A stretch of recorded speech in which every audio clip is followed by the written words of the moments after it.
Du aber gleich sagen, das ist einer von den Holzknechten, der Jänner Weinjürgel. Maria, die sind da! Ja, aber 3 Maß sind doch auch Mahlzeit. Da habe ich aber noch nicht viel getrunken. Maria! Ich schau noch. Mit? Bei was noch, hä?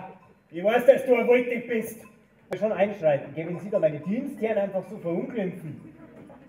Du hockst jetzt lieber mal hier, du, wenn ich das Grundstück her, dass da nichts passiert. Gleich hocker. Die Wirtschaft wird nicht krass! Sie werden vielleicht noch mehr da provozieren. Vielleicht wird er leichtsinnig.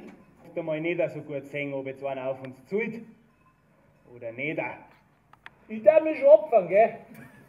Ich darf mich schon aufgeflackert bei dir am Balkon und warten, bis der Hundling kommt.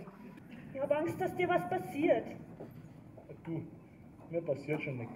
Ja, ja, wenn mir voll den Tent umzubinden und notzünden und zuschauen, wie es brennt. Du elendiger Woltig, da schossen gehörst! Geh auf, da wartet der Bogen auf mich.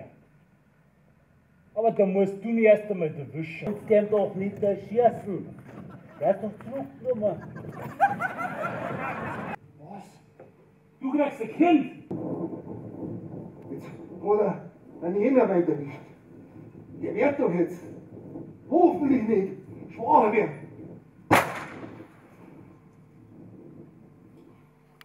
Ganz am Friedhof. Ja, was da der Herr Pfarrer sagen wird. Beim Herrgott, da wird nicht gehalten.